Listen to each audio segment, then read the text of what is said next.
Danny Panzella here in the West Village in New York City, where on Saturday, the NYPD raided the apartment of 27-year-old Morgan Gliedman and 31-year-old Aaron Greene on a tip from someone who had visited the couple's apartment. The couple was arrested after officers with a search warrant discovered a plastic container with 7 grams of HMTD, a highly explosive white powder used in bomb making, according to the police. What followed was typical mainstream media malpractice. It began when the New York Post reported a slew of misfacts about the case, most notably that Aaron Greene was an Occupy Wall Street organizer. Here are the facts as reported by NYPD spokesman Paul Browne. This is a serious explosive used in terrorist attacks previously. We have not yet determined why Greene had them in his possession. Mr. Browne also stressed that investigators had not found evidence of a planned terrorist attack.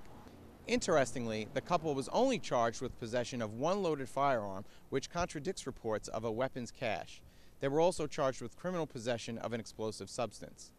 Browne also added that the NYPD did not believe the couple were involved in any political groups. So where did the Post get their information? The Post article is quoted as saying, quote, "People who know Greene say his political views are extreme, the sources said," end quote.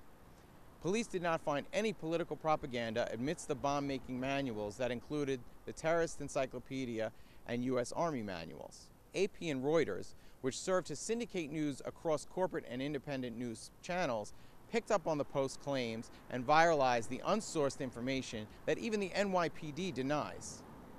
Even the New York Times, which was the only article I could find that reported all of the facts as provided by the NYPD, could not help themselves but to conflate the incident with the Weather Underground, whose own bomb-making shop was just blocks away in the 1970s, implying that this couple was a radical fringe element of the Occupy movement in the way that Bill Ayers and the Weather Underground were a violent militant faction of the Students for a Democratic Society.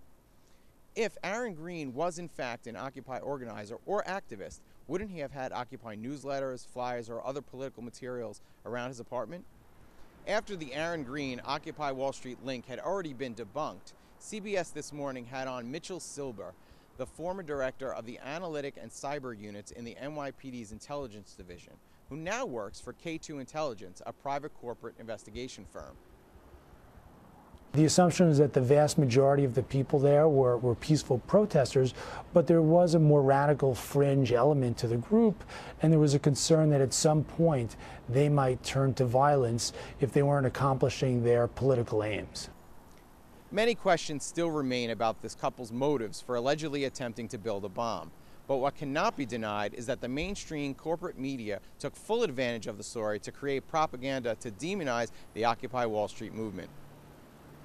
I'm Danny Panzella, reporting from the West Village for TrueSquad.tv.